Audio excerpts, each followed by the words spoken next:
इसे वैराग कहा गया है। विषय समझते हैं, एक दिन हमने चर्चा की थी। आंखों का विषय देखना, कान का विषय सुनना, नासिका का विषय सूंघना, त्वचा का विषय स्पर्श करना, रसना का विषय चखना, स्वाद है।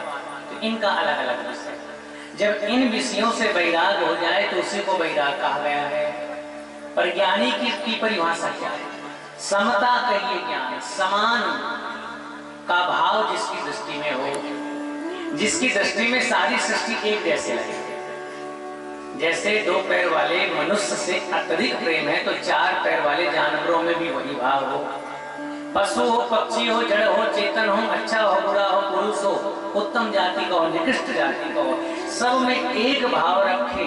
जिसके एक भाव हो गए उसी को संसार में ज्ञानी कहा गया है। तो हम ज्ञान का तात्पर्य कहते हैं शास्त्रों को रट लेना।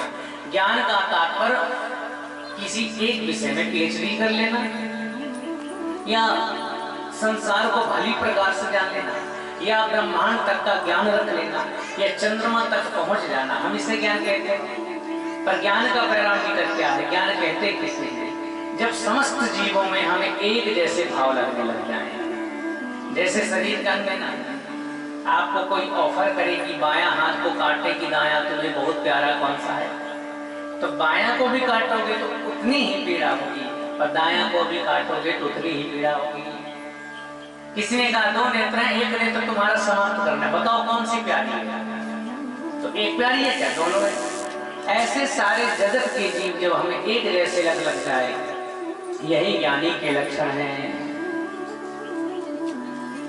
तो कोई ज्ञान का अवलंबन ज्ञान की नौका पर सवार होकर भवसागर पार करता है।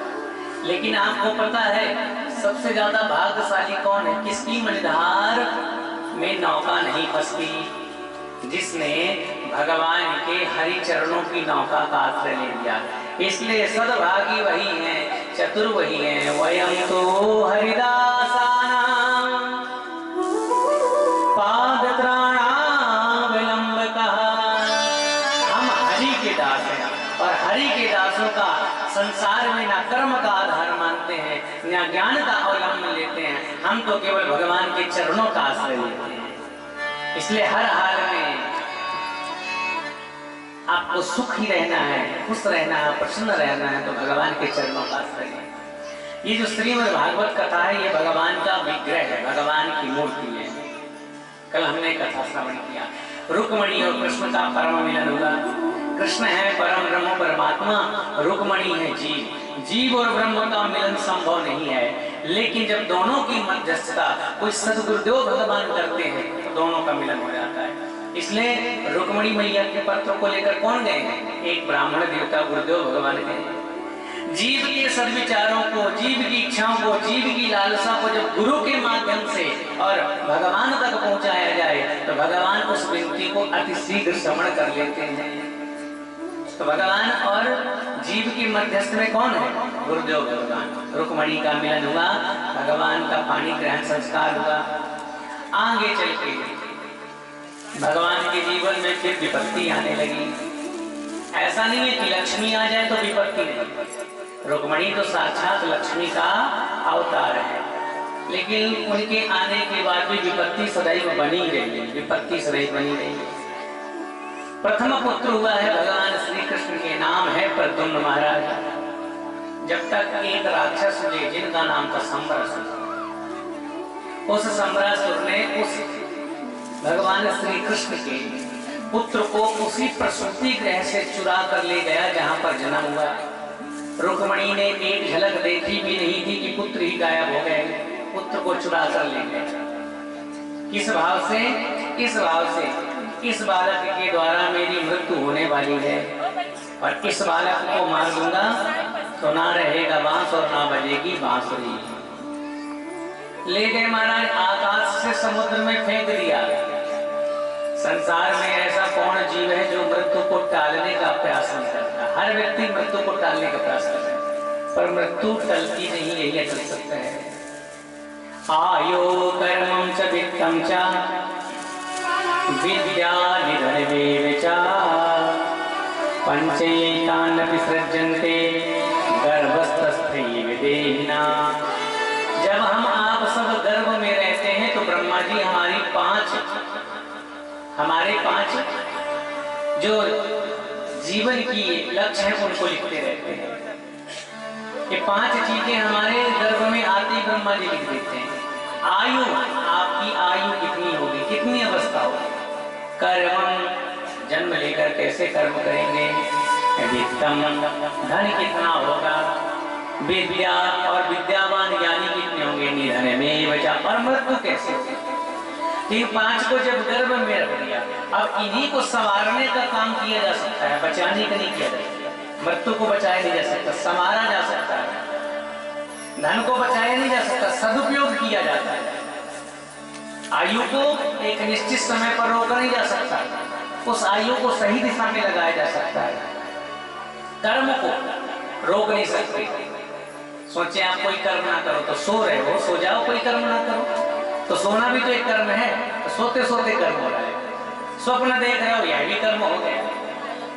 तो कर्म के बिना भी नहीं रह सकते। उन कर्मों को भगवान पे समर्पित कर दो। इन्हें संवारा जा सकता है, इन्हें संवारा जा, रोक नहीं जा सकता। लेकिन सम्रासुर ने बालक पटका, एक मछली ने निगल लिया और उस मछली को मछुआरे ने मारकर सम्रासुर के राज्य में ही बिक्री कराई। वहां एक भोजन बनाने में बड़ी कुशल थी रति महारानी, ये कामदेव की पत्नी है। कामदेव मानस का आपको सहयोग लेना पड़ेगा। जब भगवान ने सती से वियोग किया, सती को लीला के कारण छोड़ा, समाधि लग गई। तारकासुर नाम का दैत्य आ गया, वरदान मांग लिया कि मेरी मृत्यु भगवान शंकर के पुत्र के द्वारा हो। क्यों? क्योंकि शंकर भगवान तो ब्याह करेंगे। तब भगवान ने समाधि से हटाने के लिए और गौरा पार्वती मैया से ब्याह करने के लिए कामदेव को भेजा। कामदेव जब आए, कामदेव ने भगवान के वक्षस्थल पर प्रहार किया, 5 पांडवों को छोड़ा। भगवान शिव ने नेत्र खोला, कामदेव जलकर उसी समय भस्म हो गया।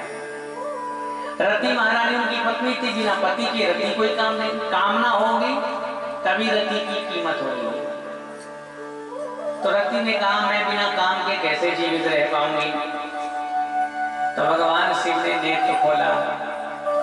बड़ा सुंदर गोसाई जी लिखते छंद में, ये मतलब भगवान शिव ने नेत्र खोला, कामदेव जलकर समाप्त हो गए।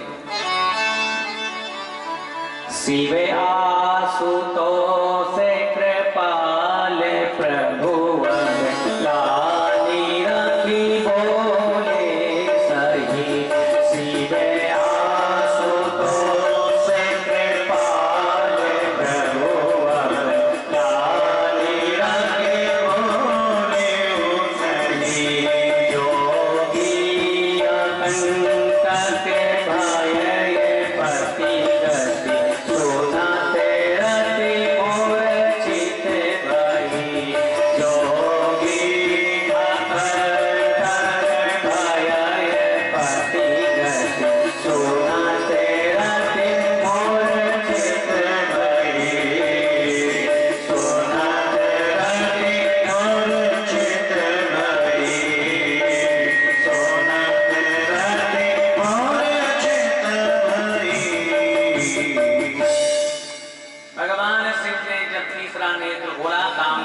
समाप्त हो गए। तो जोगी अकंटक भय पति गति सुनते रति मूर्छित भई। मूर्छित हो गई रति, निवेदन करने लगी, प्रभु आपने मेरे पति को जला दिया, मुझे सदेह दीजिए। तो भगवान शिव ने कहा चिंता न करो, कृष्ण तनय हुई पति तोरा, वचन अन्यथा हो ये न मोरा। अब ये कामदेव तुम्हें शरीर द्वापर में भगवान श्री कृष्ण के पुत्र के रूप में मिलेंगे। एक कारण यह था। दूसरा कारण, भगवान जब महाराज करने लगे तो कामदेव आए और कहा हमसे युद्ध करो। भगवान ने उसे पराजित किया और कहा जाओ तुम मेरे बेटे बन के आना। तो वो कामदेव बेटा बनकर आया, सम्रासुर ले गया। अब सम्रासुर के राज्य में मछली बिक्री का काम हुआ। वहीं भोजन बनाने में बड़ी योग्य थी, नाम था कामदेव की पत्नी रति, एक देवी के रूप में गई, स्त्री के रूप में। और रति महारानी ने वहां भोजन बनाने में कुशलता प्राप्त की और खानाध्यक्ष भोजन बनाने की प्रमुख अध्यक्ष बन गई। जब प्रमुख अध्यक्ष बन गई तो मछली उनके पास आई और पेट जब चीरा तो देखा कि वह बालक निकला। उस बालक को रख लिया। जब बालक 16 साल का हुआ तो रति महारानी पहचान गई कि ये मेरे पति कामदेव हैं। और 16 साल का जब बालक हो जाए तो उसका ब्याह हो जाना चाहिए, ये पहले का रिवाज था। कितने साल का? 16 साल का। तो कामदेव जब 16 साल के हो गए प्रतुम्न के रूप में, तो रति महारानी जो अवस्था में बड़ी थी, जिन्होंने पाल पोसकर उस बालक को बड़ा किया, अब वो हाथ से आलिंगन करती है, पति जैसा व्यवहार करने लगी। कामदेव ने कहा प्रद्युम्न के रूप में कि आपको लाज नहीं आती, आप तो अभी मातृवत मुझे स्नेह करती थी, लेकिन आप इस प्रकार से आपके व्यवहार में परिवर्तन हो गया। कारण क्या है कि मातृभावति विक्रम्य वर्तसे कामिनी यथा। तब जाके रति महारानी ने कहा देखो आप कामदेव के अवतार हैं और भगवान शिव ने आपको यही वरदान दिया था कि कृष्ण के पुत्र के रूप में, इसलिए आप मेरे पति हैं और सम्रासुर का वध करके हम सब द्वारिकाधीश चले, द्वारिकापुरी को चले। सम्रासुर का वध किया और भगवान प्रथम बार श्री प्रद्युम्न महाराज अपने घर को आए। प्रद्युम्न महाराज का स्वरूप इतना सुंदर है कि जैसे साक्षात भगवान कृष्ण का द्वितीय स्वरूप हो। स्वागत किया है, प्रथम पुत्र और पुत्र वधू की प्राप्ति हुई है। आगे चलते 16,000 जो 108 विवाहों की यहाँ कथा कही गई है। एक राजा हुए हैं कि आसे सत्राजितः सूर्य भक्तस्य परमा सखा प्रीतस्तस्मै मणिं प्रादान् सूर्यस्तुष्टः स्यमन्तिकम्। एक राजा की कथा है, नाम है सत्राजित। सूर्य भगवान की उपासना करते हैं। देवी भागवत में वर्णन है कि हर वैदिक परंपरा के अनुगामी हिंदू धर्म को मानने वाले को इन 5 देवी देवताओं की नित्य आराधना करनी चाहिए और इनमें से जो अत्यधिक आपको प्रिय हो उसके नाम की दीक्षा लेकर उन्हें अपना इष्ट बना लेना चाहिए। 33 करोड़ का एक अलग प्रमाण है, लेकिन 5 देवता निश्चित होना चाहिए। उनमें से पहले देव हैं श्री भगवान शंकर, दूसरे हैं श्री नारायण, तीसरे हैं देवी शक्ति स्वरूपा, चौथा श्री गणपति भगवान और 5वें श्री साक्षात सूर्य भगवान। इनकी नित्य उपासना करनी चाहिए। इनमें से जो आपकी श्रद्धा जिनके ऊपर अधिक है आप उन्हें अपना इष्ट मान लें, लेकिन चारों का होना भी बहुत आवश्यक है। तो सत्राजित राजा थे, भगवान सूर्य की उपासना करते हैं। आजकल सूर्य भगवान की उपासना करने वाला कोई मिलता नहीं है। सूर्य भगवान ने प्रसन्न होकर सत्राजित को एक मणि दी जिसका नाम है श्यामांतक मणि, और उसकी पूजा करने के बाद संध्या काल के बेला में उससे स्वर्ण की वर्षा हुआ करती थी। इनका यश भी बहुत था। एक दिन सत्राजित उस मणि को धारण करके द्वारिकापुरी भ्रमण करने के लिए चले गए। द्वारिकाधीश ने उस मणि के प्रभाव को देखा और जाना कि इसमें बहुत स्वर्ण की वर्षा होती है और धन हो, लेकिन धनवान जो हो वह सबल होना चाहिए। श्यामांतक मणि के मालिक जो हैं सत्राजित, इनका कुटुंब परिवार भी छोटा है और ये सबल भी नहीं है कि इस मणि की रक्षा कर पाए। इसलिए निवेदन किया ये मणि आप मुझे दे दीजिए, इससे जो स्वर्ण की वर्षा होगी दीन दुखियों की सेवा में लगाएंगे। सरोवर कूप का निर्माण करेंगे, बाग बगीचे का निर्माण करेंगे, देव मठ मंदिर का निर्माण करेंगे, दीनों की सेवा में लगाएंगे। लेकिन सत्राजित ने उस मणि को पकड़ा और सीधे कह दिया मैं यह मणि देने वाला नहीं। वापस आ गए। एक दिन की बात है, उनके छोटे अनुज जिनका नाम था प्रसेन जी, उस मणि को पहनकर जंगल में गए। जंगल में जब गए तो सिंह ने उन्हें मारा, मणि से खेलने लगे, क्रीड़ा करने लगे। वहीं श्री जामवंत महाराज रहते थे, उन्होंने उस सिंह का वध करके उस सुंदर मणि को लिया और अपनी एक बिटिया जामवती को दे दिया। जामवती ने इस मणि को पाया, खेलने लगी। सत्यजित की जब मणि गुम गई, भ्राता की हत्या हो गई, तो सोचा किसने मणि को चुराया होगा। तब याद आया, ओहो बहुत दिनों के पहले भगवान ने द्वारिकाधीश ने इस मणि की याचना की थी, निश्चित ही उन्होंने चुरा लिया है इस मणि को। भगवान तो द्वारिकाधीश स्वयं लक्ष्मीपति हो गए, रुक्मिणी के पति हो गए कि नहीं हो गए। अब उनके जीवन में कलंक लग गया कि देखो इन्होंने मेरी मणि चुरा ली है। तो भगवान के जीवन में कलंक क्यों लगा? क्योंकि उन्हें भादो महीने की चौथ का चांद देखा। भाद्रपद महीने की चतुर्थी का जो व्यक्ति चांद देखता है उसे घोर कलंक लगता है। भगवान को कलंक लग गया, कलंक को दूर करना था तो मैं अपने राजा के पद से इस्तीफा दे दिया, त्याग दे दिया और कहा राजा वही जिसके जीवन में कोई कलंक ना हो। जब तक उस मणि को प्राप्त करके सत्यजित को नहीं सौंपेंगे तब तक इस गद्दी पर बैठेंगे नहीं। ये राजधर्म है, ये उस समय की व्यवस्था है। आजकल ऐसा राजधर्म देखने को मिलता नहीं। कोई मंत्री पद में हो, भ्रष्टाचार का आरोप लग जाए, हत्या का आरोप लग जाए, वो कभी इस्तीफा देने वाला नहीं, आंदोलन करना पड़ता है, पुतले जलाने पड़ते हैं, लेकिन फिर भी इस्तीफा देता नहीं है। कारागृह में चला जाए, जेल में चला जाए, फिर भी इस्तीफा देता नहीं है। और भगवान ने राजधर्म को निभाया, तुरंत इस्तीफा दे दिया और कहा पहले निष्कलंक होना है। मणि को ढूंढते हुए पहुंचे जामवंत जी महाराज त्रेता के, लेकिन द्वापर में प्रतीक्षा कर रहे हैं केवल भगवान की। क्योंकि माता जानकी की खोज करके जब सारे वानर लोग रावण का वध करके अवध में आए और भगवान सबको इनाम दे देकर सम्मानित कर रहे थे, और जब समय आया जामवंत का तो जामवंत से कहा कि आप भी कुछ मांगिए। जामवंत ने कहा इस देह में, शरीर में बहुत बल है, अपार बल है, लेकिन इसका उपयोग करने का, परीक्षण करने का अवसर नहीं मिला। आशा थी कि रावण के साथ आप हमें लड़ाएंगे, लेकिन वो पहले ही मर गया, तो इस बल का हमने परीक्षण किया नहीं, इसलिए आपने रावण का वध किया है तो रावण से ज्यादा बलवान आप हो गए, इसलिए हमारी इच्छा है कि आप हमसे युद्ध कर लीजिए, द्वंद्व युद्ध कर लीजिए।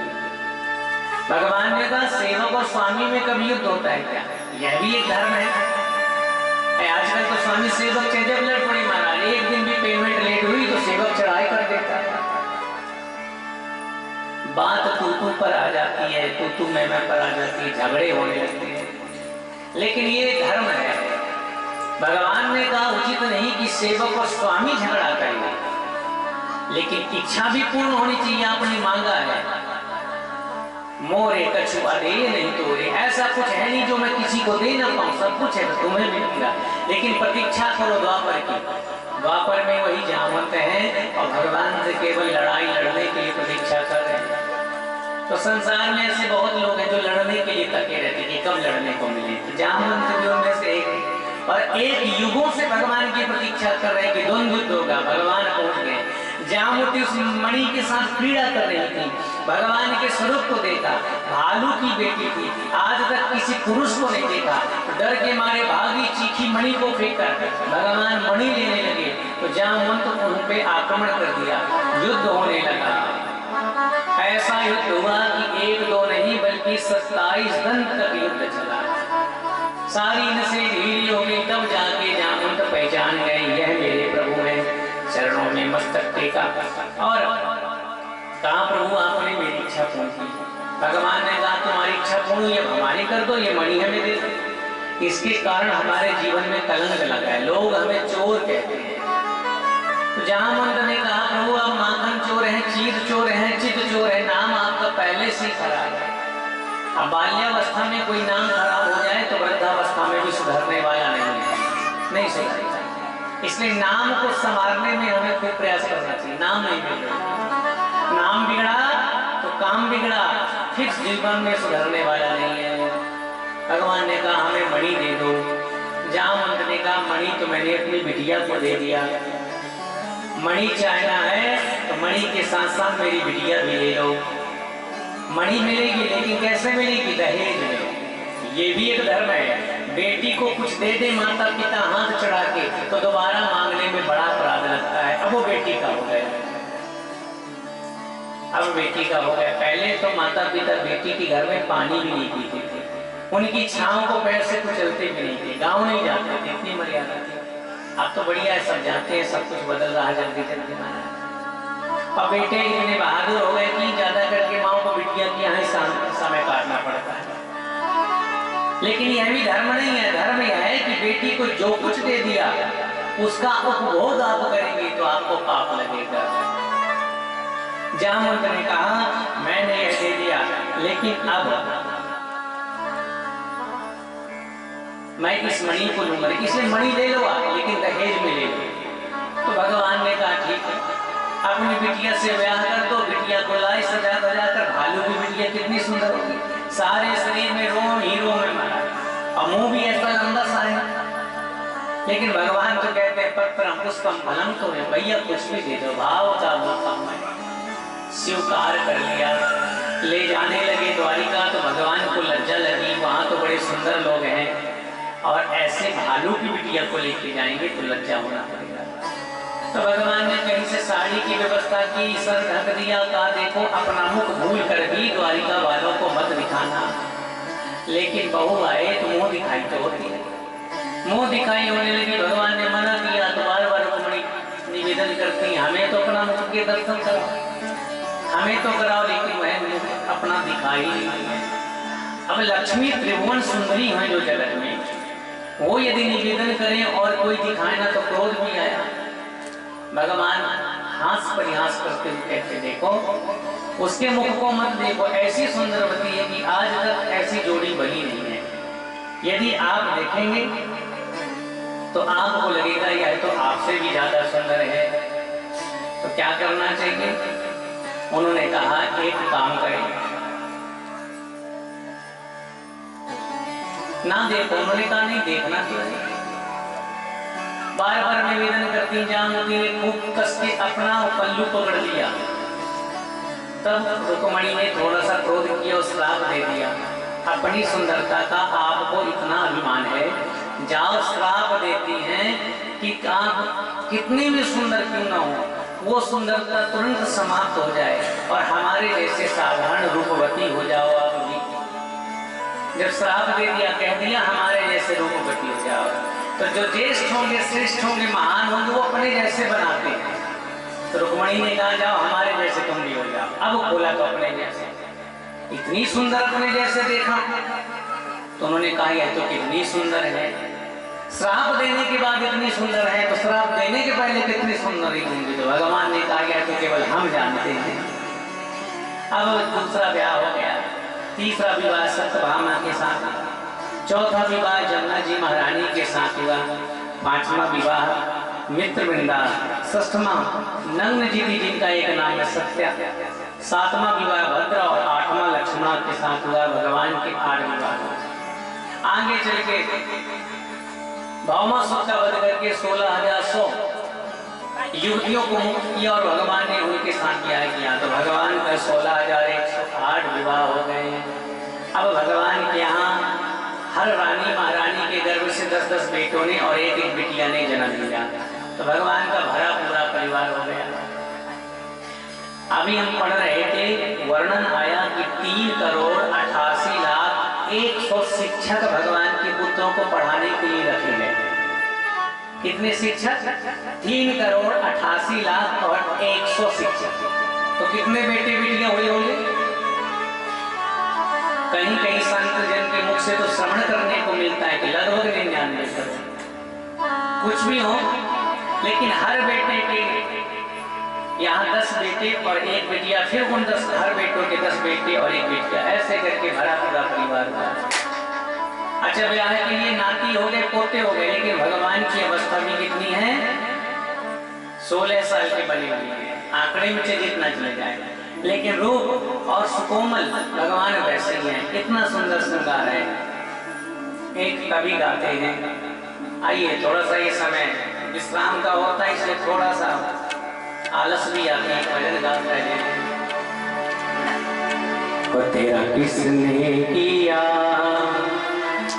श्रृंगार सांवरे, तेरा किसने किया श्रृंगार सांवरे, तेरा किसने किया श्रृंगार सांवरे, तेरा किसने किया श्रृंगार सांवरे, लगे दूल्हा सा तू दिलदार सांवरे, लगे दूल्हा सा तू दिलदार सांवरे, लगे दूल्हा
भगवान की एक और लीला का वर्णन